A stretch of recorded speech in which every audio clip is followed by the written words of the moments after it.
think one of the things I want to talk about is People's Power Party is not just about me, Goh Meng Seng.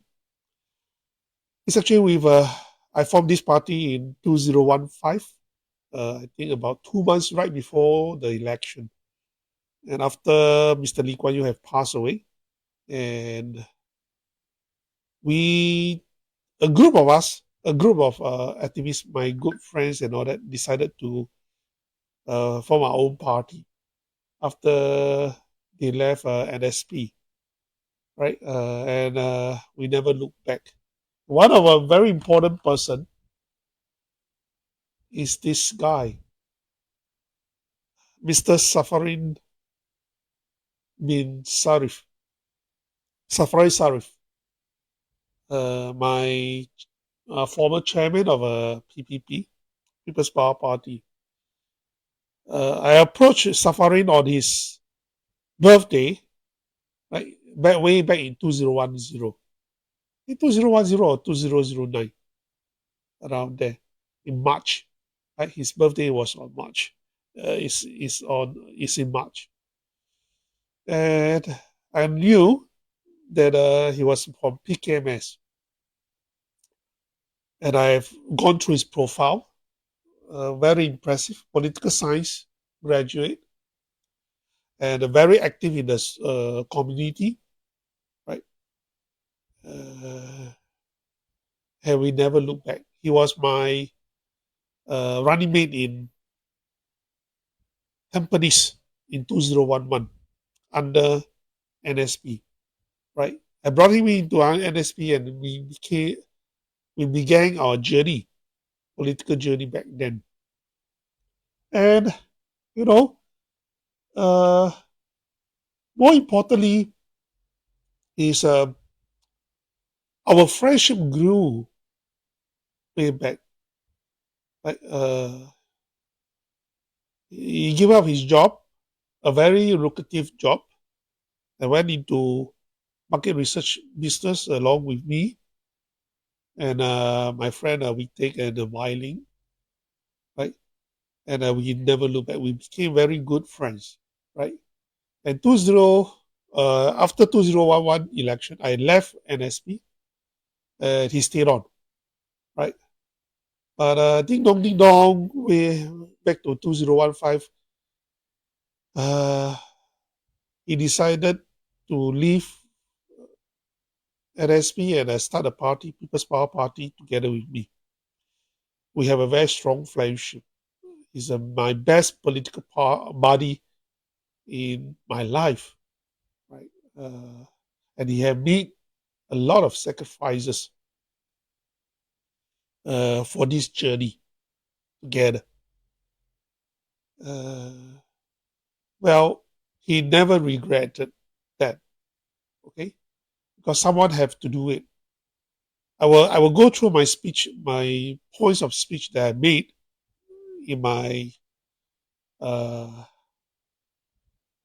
9th anniversary dinner, right? And I would say that Safarin as a guy, he just want the best for the country, and rightfully so. Okay, rightfully so. We all want the best for our country. We love our country, right? And this is my friends from uh, Workers' Party, right? The one on the right is actually Mr. Raizan. The one on the left is actually Mr. Firuz. Uh, I came a long way with Mr. Raizan actually. Way back in 2001, I already knew him when I was just joined politics back then. I see a very eloquent speaker. Raisa was back then a Secretary General of PKMS again, right? He was conducting the meeting for all the political parties to sit and discuss about where to contest or not. He's very eloquent,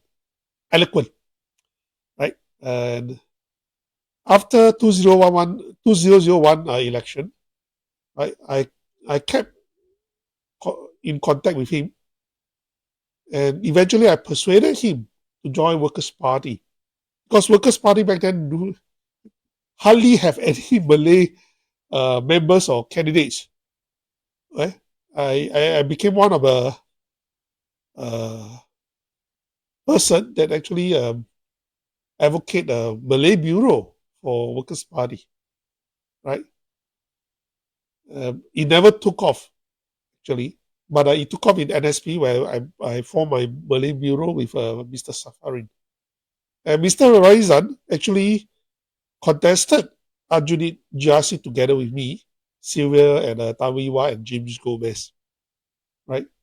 And we have done our part in helping Workers' Party move to greater heights, sending Ms.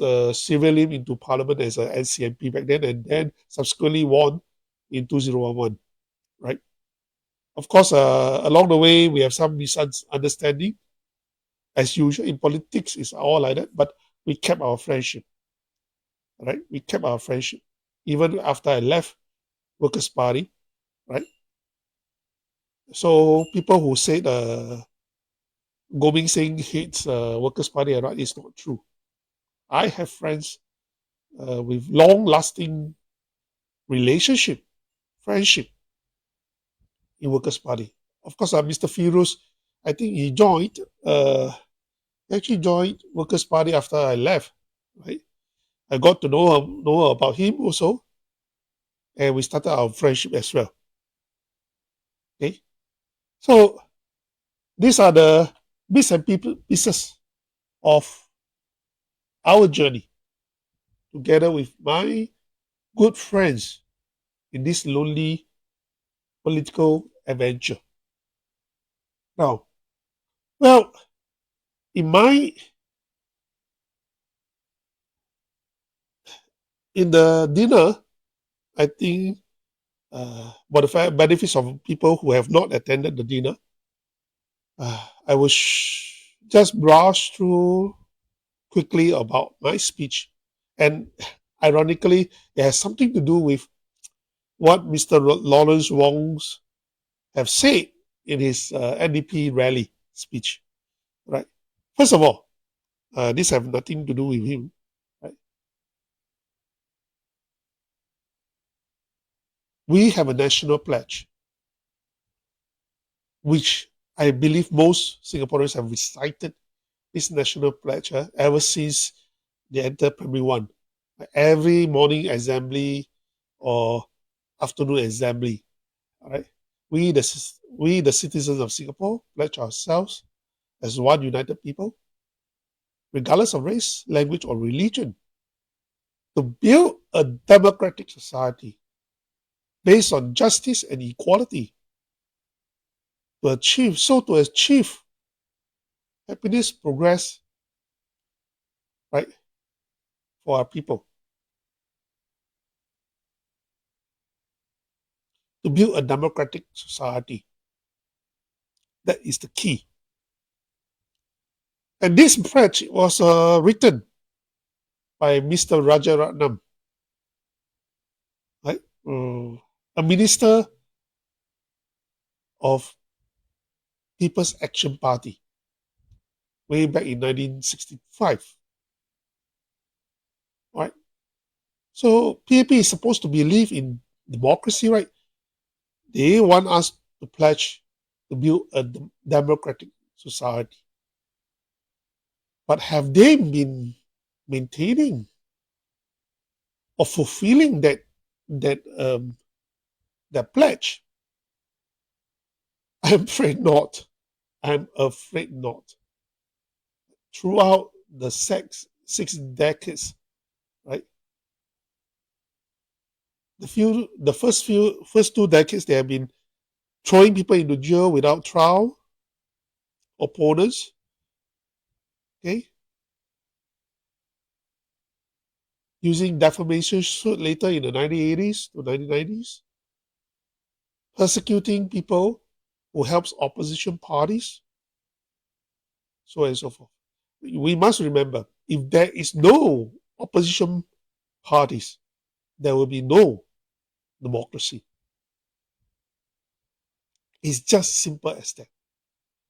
A democracy will need both the ruling party as well as the opposition parties. In fact, we should encourage people to be engaged politically, whether you are from the PAP side or the opposition.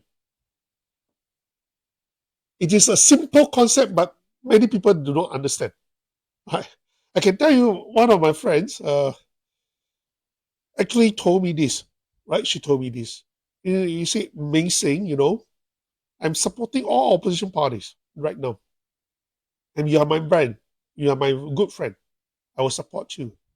But if one day you become the ruling party, I will support the opposition parties as well. I look at her, I was taken aback a little, then I understood what she tries to say.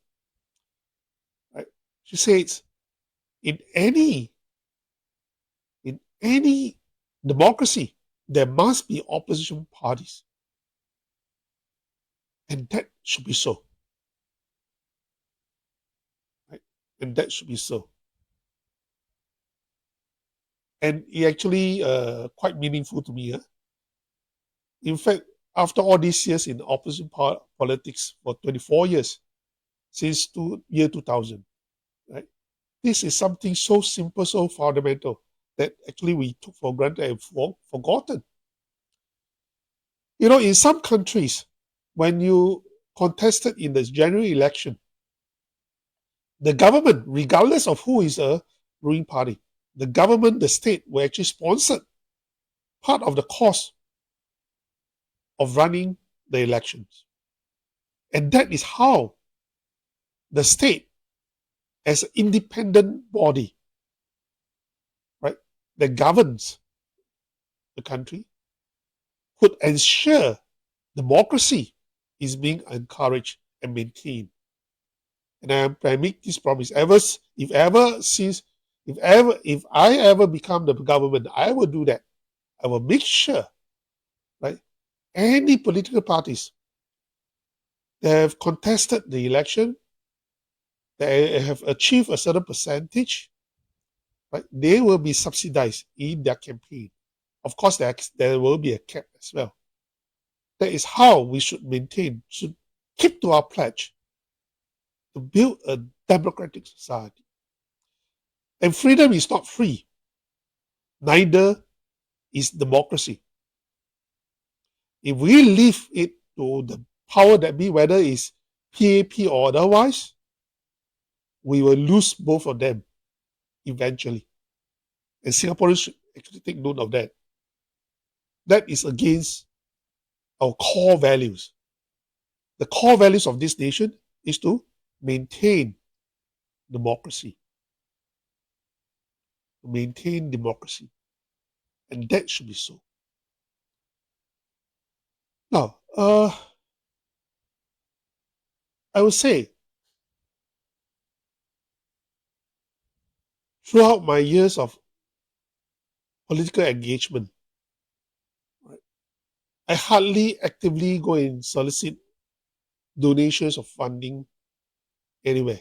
You hardly see Goh Meng Seng going around doing crowdfunding and all that, right? Well, I do not like to use other people's money in one sense. But somebody told me this: if you do not do fundraising, how would you know that your service will be appreciated? And that actually strikes me also. So within these 2 months, a lot of things happen, right? Enlightened me, even though I'm a veteran, so-called veteran in politics, but it enlightened me because I've done things on my principles and on my own ways. Okay, and you know what? This is the first time ever that I'm doing fundraising through a dinner like this. Throughout the past 24 years, there are friends or even initially strangers who became very good friends after all these years, right? They will come out to me and make donations to my effort Like sponsor me to my efforts, whether it's $500, $100, $200, or even $1,000. Like, they will support me in that sense, right, for my political journey, and I really appreciate that. But I always give it to the party, lah. Okay, I didn't want to keep it for myself. Okay, I really appreciate their support, and and freedom is not free, and democracy is not free, basically because there are a lot of people making a lot of sacrifices, especially the people in front, at the front line, not only me, only people like Safari, my good friend, right? My good friend Safari, people like Raizan, uh, also at the forefront. We make sacrifices. You know how difficult it is to be an opposition or politician. You'll be scrutinized financially, you'll be checked by the banks, whatever, right? And sometimes, because of the climate of fear, whether it's real or imagined, right? People will lose their jobs. People even get divorced because of their participation in opposition politics. It's no joke, right? I've seen that. Right? A few of them have have actually suffered to that end. So democracy is not free. That is what I mean. And I appreciate people who comes to sponsor us, to donate, right? Or to buy even a hammer or a North Star, which I've sold, right? To do that. And even more so for people who have stepped up to help us to be a counting agent, polling agent, and all that. Because without them, I would have no confidence to ensure your vote is secret. We need polling agents, we need counting agents to make sure due process has been followed and your votes will be maintained, the secrecy. And no. If I have said this before, if anyone come up to you and say, I know who you voted, go and report police. It's impossible. Your vote is secret because we try, actually, we make every effort to make sure it is secret. Even after 6 months, when they are going to actually incinerate the votes, take from the High Court vault, we will follow through the process. Your vote is definitely secret. And this can only be so with a lot of volunteers that comes forward to help us to maintain it. So you see, all of us who are so-called in the opposition sector are actually doing what we have pledged for, to build a democratic society for Singapore, right? And with huge sacrifices sometimes, huge sacrifices. But PAP in the past tried to paint us as a troublemakers, xiao nang, right? Right? Unpatriotic people. The IBs always do that. We are not. If anyone who want to challenge me, I will challenge them back. Can you be more patriotic than me? Spending my time with full effort, actually not full, 50% of my waking hours to think about policies, to think about politics, to care, to fight for the interest and welfare of the Singaporeans without pay for 20 years, for 24 years now. Any one of you can do that. Then you come and tell me you are more patriotic than me. And similarly, to that extent, I have to give due credits to Dr. Chi Sun Chuan. He has suffered even more than me. You know, Dr. Chi was a lecturer when I was just a student, NUS students. Although I didn't take psychology, but I always hear my friends who are in the psychological module that there was one lecturer who is very charismatic, very good lecturer and all that. And that was Dr. Chi Sun Chuan. He could have just shut up and do his work as a lecturer and live happily ever after. But he didn't. Right? He went into politics. He had to sold his I think a terrace house, I think. Eventually, because he was sued for defamation and you have to pay, you have to sell his landed properties to live in a 3-room flat in Toa. I'm more fortunate than him. I didn't suffer that road.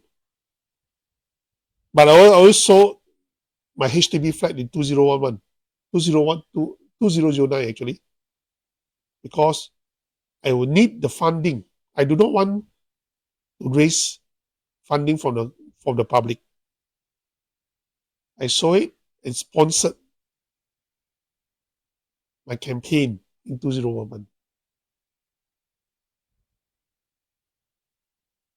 Well, I have no regrets. We choose our path and we are responsible for our path. Right? But this time around, I don't have any HDB flats to sell. Put it frankly, all right? That's why I have to do fundraising. How much funds do I need? Do my party need? It's actually $200,000. People say a lot. Actually, it's not a lot. I will do a simple calculation for you, right? If we are going to contest 2 GRC, for example, with 400,000, right, max 400,000 voters, right, or two GRC with some SMC, I think the cap of spending for each voters should be about $2 to $3. Right? It means that PAP will definitely spend the max. Yes, spend so, right? PAP will spend the max because there's a maximum cap on spending, political spending, campaign spending per voters. They could well spend up to 1.2 million if it's $3. I'm only asking for $200,000, which is actually a miserable 50 cents per voters. It is not that much, actually. But I always say, for every dollar, every cent that I spend in campaigning, I make sure PAP will pay or will spend more money on Singaporeans, and that is worth it. It's called leverage. And when you see the National Day rallies, you realize election coming, right? Why are they spending so much money? Wow, God. I will come back to this later. Right? Oh God, what unemployment benefits up to $6,000 for 6 months. Hey, that was my idea. Okay, you don't believe? You go and search my records. I've said that before. 6 months. Okay, never mind. I come back to that later. So it is important as a citizen, whether you are opposition politician or PAP politician or activist or just a normal citizens, we must fulfill our pledge to build a democratic society. And I congratulate all those people who have come to my support, even for this dinner, uh, or who didn't attend but have helped me, or other political parties in one way or another. I congratulate you, and that you have done a patriotic duties to the nation to build a democratic society. Right? And this is so that we have done our part with no regrets. On the other hand, PAP have been trying all its ways, all it means to undermine democracy. Gerrymandering. They claim that no gerrymandering. Do you believe? Nobody believes, right? Nobody believes. Let's be frank about it. Right? Nobody in Singapore, right, even when in their PAP supporters, they won't believe when you tell them that there's no gerrymandering. Okay? And of course, persecution of opposition politicians, smearing of opposition politician. I will not be the last one. I'm not the first one. I'm not going to be the last one. In front of me, there were so many. Mr. J.B. Jeyaretnam, Dr. Chee Soon Juan, you name it, you have it. Right? Undermine democracy in Singapore is actually undermining the country in fulfilling the pledge of a democratic development. The PAP government always try to accuse us or smear us of undermining the government. It's rubbish. We are not undermining the government or the country anyways when we criticize the policies and the government in the way they conduct certain things. Not all things, but certain things. We are fulfilling our duty as a citizen, not as a politician or opposition politician, to build a democratic society. Right? So I hope all of you out there who have listened to this, you have to believe in the pledge that what we started off as an independent state, and we will have to fulfill it. And democracy have no ends. You have to maintain it. Because if you leave it to any ruling party, not only PAP, right? Suka change constitution, suka change the law, you will lose both the freedom and democracy in due time.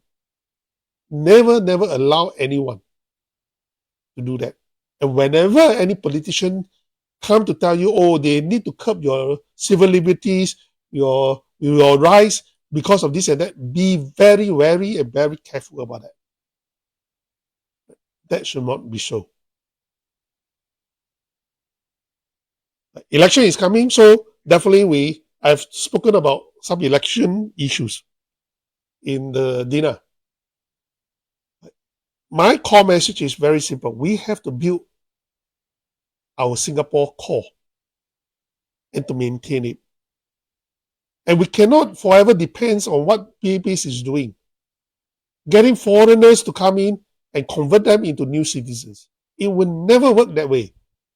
It's actually detrimental to our society and our nation because our national identity will be weakened and may not be strengthened in any ways if you keep doing that. Especially when the system of issuing new citizenship is opaque, right? Some foreigners do not have any rooting in Singapore just because they are rich. They come in, they can get PR easily and get citizenship very quickly. That should not be so. Why? Because it's not contributing to our Singapore core. It's not strengthening our Singapore core. On the other hand, I have Singaporeans, locally born Singaporeans. We call it indigenous Singaporeans, who have come out to me and complained. Their foreign spouses cannot get PRs, cannot get new citizenship, even after 10 years, 20 years of marriage. Why so? Because they don't have high education. Their income level is not too high. Why should they be discriminated? Remember, build a democratic society based on justice and equality. Where is the equality? Why should they be discriminated? Just because they botak, just because their income level is low.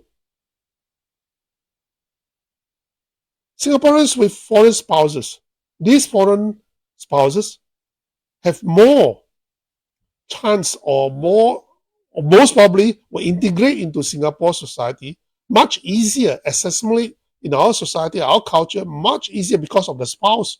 Well, Singaporeans, it doesn't make sense to actually deprive them of even being a PR, or no, only use long-term visit pass. I was shocked. I was shocked. This should not be so. So on the other hand, what is Singapore core? PAP laments always, well, they have done, IPS have done a study, right? I think beginning of this year, published the study. Why young people, the fertility rate is so low, young people are not giving birth or not getting marriage and all that. There are many reasons. One of the reasons is high cost of living, right? Insecurity of jobs due to the foreign aggressive migrant labor policy. People are competing for their jobs. They are afraid that they might not have a stable job, good stable job, and so on and so forth. But one of the reasons is HDB, BTO, right, is a problem. But the title in Straits Times or CNA who say what? Singaporeans are not what? Do not prioritize marriage. Young Singaporeans are not prioritizing marriage. That is not true. There's only a very small percentage. I do a simple calculation for you. This is from Lawrence Wong who said that. He said, oh, last time, no, young couples have to wait 5 years for the BTO. 4 years, 5 years. Now he tried to cut down to 3 years. But I tell you, by the time a young couple decided to get married, after they get the diploma or a university degree, right? What's their age? Most of it about 25, 27 to 27. I got married at the age of 27, right? But if they decided to go in ROM and apply for a BTO, you ask them to wait for 3 years, 4 years, right? Luckily, if they are lucky, right, first time they can get the flat, good for them, but it's already 30 years old. Right? If they're not lucky, I have friends, have young friends who have so many times tikam cannot get. Right? 1, 2 years cannot get. So how? You wasted another 2 years. You're 29 or even 30 years old. Even when you get the flat when you're 30 years old, you have to wait for 3 years or 4 years. You'll be 34. How could they have more babies if they are going to wait until over 30 years old to get married? It's tough, especially for ladies, for women, to give birth after 30 years old or after 35 years old. Right? It's not easy.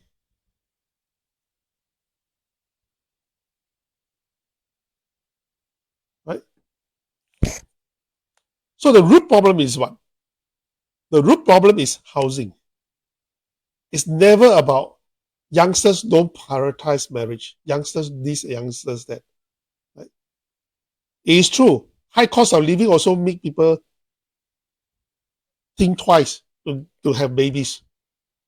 There's another set of problem that is due to PAP. We became the most expensive city in the world, even before the inflation comes in. Why?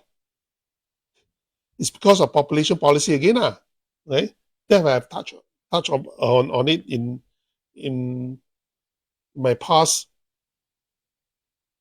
live chat. As long as PAP do not have the willpower to solve the BTO problems, even do away with the BTO, you have to build in excess, right, of demand. You will continue to have this problem. That's rule number one. Because family unit is the basis of a nation. And the formation of a family units always start with the roof over the heads. Trying to give what baby bonus for the third babies or another, it will not help because circumstances is that most people, when they come to the third child already, they're already near to 40 years old, still want to give birth. My goodness. So the scholars do not understand What's wrong with them? So our dear Lawrence Wong, the Prime Minister Lawrence Wong, started to say, "Oh, we will give priorities to couples, young couples, this and that." Look, the BTO is a problem. So work for for the People's Power Party, we will recommend a whole new set of HDB policies. I call it the Family Kickstart program. What does it mean? We have to build more two-room flats for youngsters who want to get married early. Never mind. It's a two-room flat is never mind, because that is only for you to get married first. You happen there's no sell at cost to this, to encourage people to get married early, right? Sell them at cost, but they can only sell the flats back to the government at cost also. Okay, at least they have some place to stay together and get married quickly without having to wait for the BTO and to pay hefty prices for it. I'll come to this pricing later because Lawrence Wong have talked about it, right? Affordability. Okay? So when these couples, when they progress 1 year, 2 year, they start to have babies and they need bigger place, they will sell the flats back to the government. Never mind. Basically, they have rent free lah, right? You want the people to marry early and to give birth, of course, you must give substantial subsidy, what? Right? Never mind, what? Can we afford it? We can. And they will go and buy a new HDB flats, bigger one, 3-room flats, 4-room flats, never mind. Let them decide. Okay? And they will not be penalized for what already enjoy the first subsidy and all that. That's rubbish. Let's focus on getting young couples to get married early. That's number one. By giving them the opportunity of having a roof over the head first. Then when they give birth, they want to upgrade to a new flat, right? Don't penalize them. Let them go through the same process that other people have gone through with the same subsidy level to buy a 2-room flat, a 3-room flat, or a 4-room flat. And that should be done. And when the government took back this 2-room flat, they can recycle it and give it to the next generation of youngsters. What's wrong with that? That is the real substantial help that the government should make to build our core, to maintain our core, and to prevent our fertility rate from dropping. Luckily, I didn't say this before Lawrence Wong say. Else you will say the same thing, then you will claim credit again. I tell you, remember this color? No? Looks familiar, right? This color, right? This color looks familiar. They even copy the color scheme, right, for their National Day rally speech. My goodness, someone must be my secret admirer or fan. Every day come and watch me speak live chat, right? This anyway, this is my plan to build a Singapore core. Instead, there are two things already. One, never depends on new citizenship. I'm not saying that I'm against giving new citizenship to foreigners. There must be certain criteria. Right? People who understand our culture, who will not bring their own culture differences from their homeland, their motherland, to our place, but stick with our Slinglish, stick with our hawker food, okay? Not Misha Mai Ham lah, huh? And don't try to change our culture. We have our own culture. Do not try to make us adapt to their culture, but instead they should integrate and assimilate into our culture, our saving. Then we can grant them new citizenship. At least they must stay here for 7 years and above. And goodness me, you know, there were some reports that says that if a student have passed a PSLE or O level, they can apply for PRs already. Goodness, why should that be so? Regardless of how many years they stay here, they need to stay here at least 7 years. Unless their parents are Singaporeans. Or else, it makes us so cheap, you know. Really. Really make us so cheap.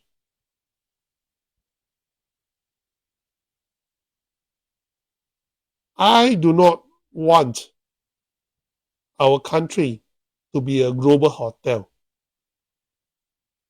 That's for sure.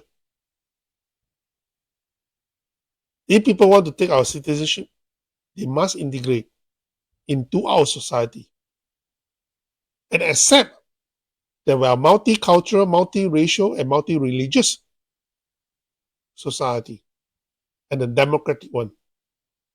No caste system, right? No communism, right?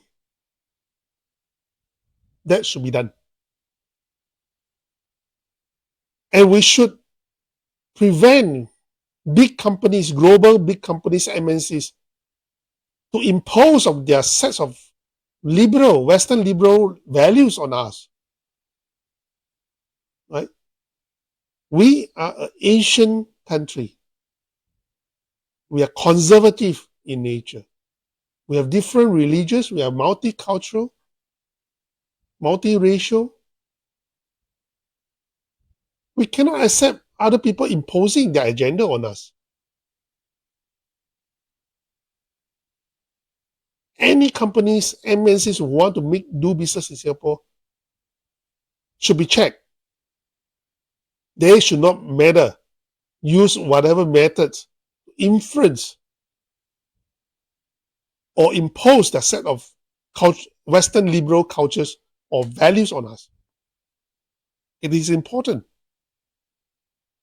And that's what makes us Singaporean and retain our Singapore identity and retain our social fabric.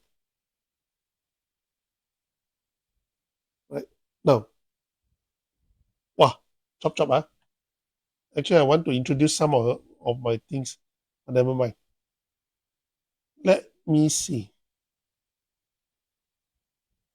Okay, we talk about our Prime Minister Lawrence Wong. Mr. Lawrence Wong gave his first National Day rally speech. Wow, everybody applauds and say, wow, he's different and all that. And talk about a lot of things, blah, blah, blah. Okay, I tell you what. In Chinese, there's one saying, 听其言观其行. Right? He made a lot of promises.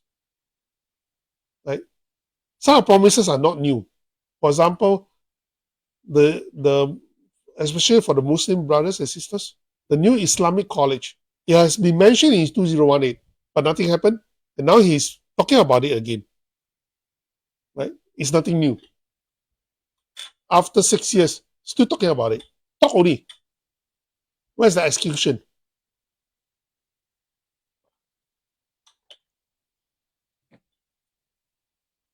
So don't just listen to what politicians say. Look at what they have done. Look at what they are doing. Right? So you look at the color scheme, because of the background is the same color, right? Actually, the same color, orangey, right? It's darker orangey and orangey. That's why I say even my background color also copy theme. Never mind, it's okay. It's good, you know. It means that it's an endorsement of my taste. Okay. Well, never mind. Actually, there's a peach color lah. Peach color is always look good on TV. Okay. Now he made a few promises. One is of course the unemployment benefits for 6 months up to $6,000. Wow, everyone clapped. But I've been talking about it for more than a decade about this. Right? While other parties were talking about unemployment insurance and all that, I say no. You just go for unemployment benefits. Why? The logic is very simple. Okay, in economic summer, if there's a small economic turbulence, people lose their job. If people lose their job, they will cut back on their spending, right? They eat into their savings, and that will actually make the economy worse. So, in the economic theory concept, is that when economy is going down and a lot of people lose their job, okay, then giving money to people to spend actually maintain a certain level of consumption and maintain a certain level of economic activities and cushion the further deterioration of the economic recession. So it's a natural process, a self-balanced process. So people keep saying, "Oh, what welfare state and all that?" It's not. It's nonsense. It's a mechanism, inbuilt mechanism that we we should have to cushion the impact of economic downturn. That is why, right from the start, I said we should have a unemployment benefits for 6 months. Why 6 months? Normally, economic cycle is about 3 to 6 months. Right? It is a no-brainer. But people talk as if it's something, discovery of big new territory like that. But up to $6,000 is actually not much in today's value. Why? The living wage in Singapore is $1,004 for one person. 1,004, right? That's not why I say one. There are actually some reports that came out with these figures, $1,003 to $1,004. So if you give $1,000, it actually is quite less than the bare minimum, right? Of course, people should expect to have savings, right? But who have big savings nowadays when the inflation are so high, and when the prices of a BTO is so high, property is so high, rental is so high, right? It should not be so. My original plan that I proposed is actually half, or at least 30% of your last drawn pay, but not less than the living wage, which is 1,004 right now. But okay, bola, right? At least $1,000. People say okay, pass lah, huh? So he must have his team of civil servants might have listened to my live chat anyway. Or else, how can the background color even the same? Right? And the worst part is even the slogan is the same. Remember, what's my slogan? Do you remember what's my slogan?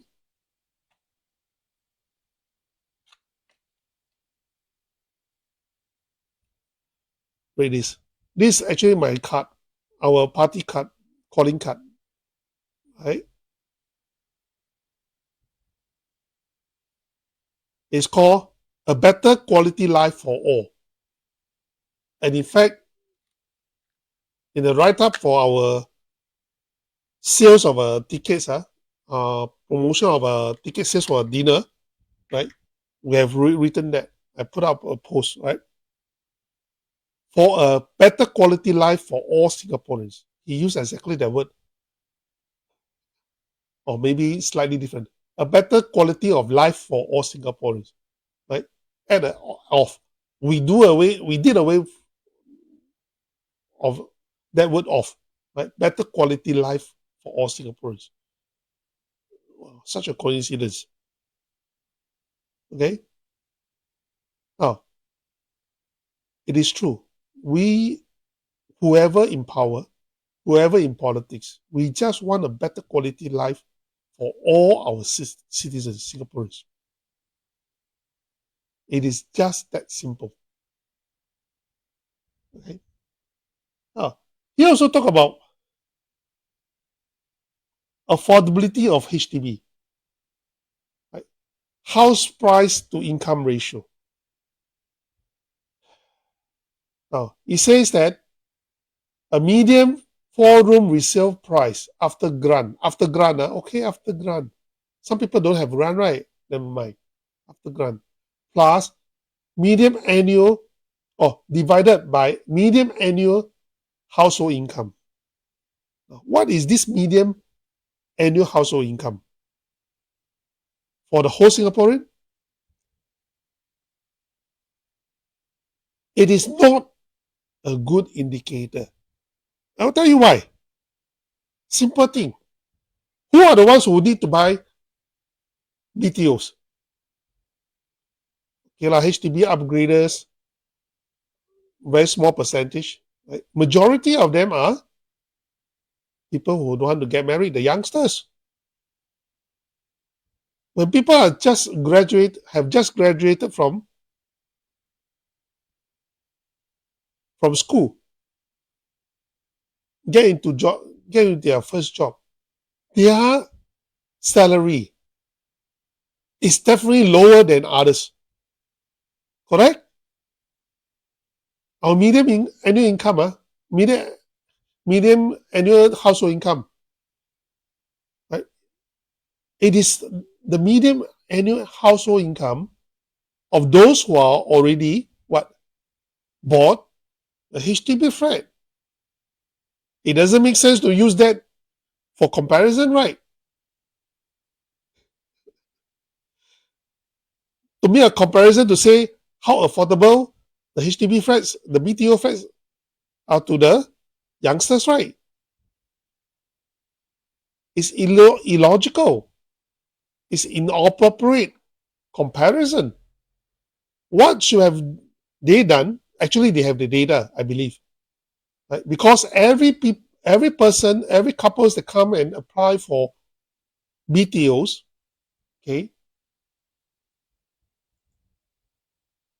will definitely have to submit eligible the form of eligibility, right?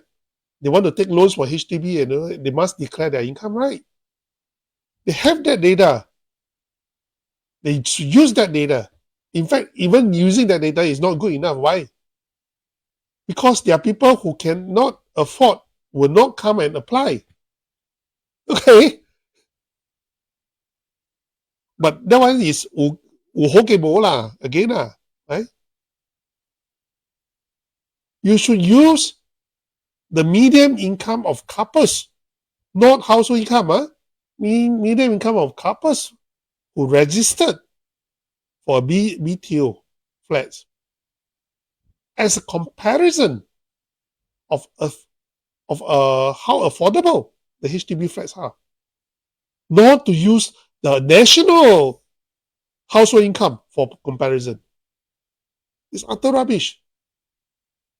Because those who have owned a HDB flats or even private estates.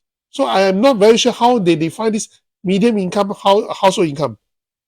On what context? Is it the whole national medium household income, which includes the private properties owner also, or all HDB household income? That is even also not a not a good comparison. It should use new BTOs applicants combined income. Correct? So that chart is actually irrelevant to show how affordable, continue to be affordable BTOs. I've said this before, yet they still use the same comparison. You know why PAP hates me so much? Because I'm a stats person. statistically trained person, right from the start, I always talk about context of data and information or statistics are very important. You cannot use irrelevant data or statistics to make comparison, to come to one conclusion. It's fallacious. It's a flawed argument.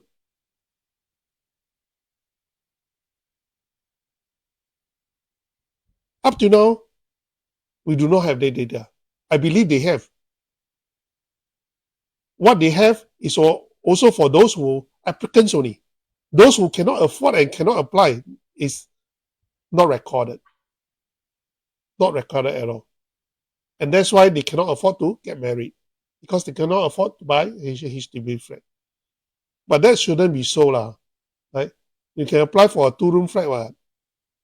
Correct or not? They can do better. And only in a democracy with opposition parties and politicians like us can make them do better. And the transparency of data is important. Nobody in parliament have ever asked them, no, about this. What is your parameters? Number one. Is that fair to make such comparison using the national household income, median income? Number two. You have the data of all those people who apply for the BTO. Why not use that data to see how many times of their income they have to pay for BTO HDB? You'll be surprised. It's definitely big. If they are using the whole national household income, you'll be surprised.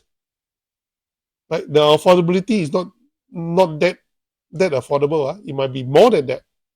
Is instead of 4.8, it might be about 6, 7. Because youngsters who have come out to work at a younger age may earn less than their seniors. It's logical.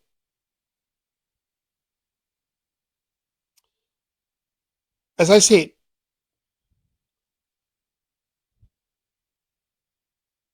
whatever goodies they try to give is electioneering. Right? 听就好，听就好。Right? Listen can already. Watch what they do in the coming months, in the coming years. That is important. Because most Singaporeans don't care, heck care. Most Singaporeans don't remember what they say every time, every National Day, clap hand, but in the end, nobody actually check whether they have carried out what they have promises. What are the promises that have been accomplished, fulfilled, and what promises have not been fulfilled? Just as I said, in 2018, they have talked about what the Islamic College, up to 6 years later, still talk about it. If they don't talk about it, I still do not know they have not done that. This one was raised by a teacher, a Malay teacher in my Facebook. I look at it, really?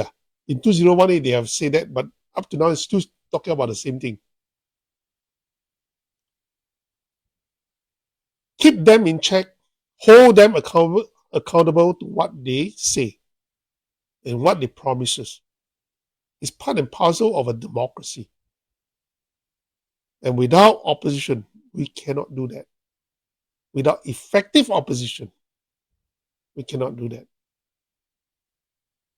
And to look at their argument, the statistics carefully, not to take for granted what they say, to look at the context of the data, context of the information and statistics, and see whether is this a fallacious comparison? You need effective opposition in parliament. And in order to have that, you need to support, to finance active political engagement and reject gerrymandering reject weaponizing of laws, like the POFMA laws, used against their critics. Right? In Hokkien, simi sai ma POFMA. Recently, POFMA, the death penalty activists again. Right? Instead of what? Undermining the government. Everything under the sun can be what interpreted by the PAP government as undermining the government, just because they are being criticized. Well, rightfully or wrongfully, that's another matter. If people are saying the wrong things, you do not need to use POFMA. A statement of clarification is good enough. If it's not a life and death thing, first of all, it's not a national security issue. What do you mean by undermining the government? Undermine democracy is undermining the nation. Remember that. With that, I shall stop right here. Enjoy your $850 CDC voucher. Enjoy next month coming in $200 to $400 if you are eligible. But let's say this: I do not agree of such method. I will lose a lot of votes if I say that, because most people do not understand why I'm against such methodology. Right? I'm against actually PAP government giving what grants and subsidies in BTO instead of controlling the pricing direct. I'll tell you why next round in my next chat. Right? It's not that I do not want people to buy cheap, but it's not through these subsidies. It's direct pricing. We just cap it. Similarly for inflation. Right? Don't blame the global situation. Don't blame other things. It's the management of the government. You should not increase GST when there is a clear and present danger of inflationary pressure. You will only aggravate the situation by multifold, not by the 1% increase. Because you create the psychology of things are going up. Businessmen, retail, hawkers have this mentality of increment. That is what brings us to our situation right now. I shall touch on that in my next live chat. Thank you for watching. Good night and goodbye.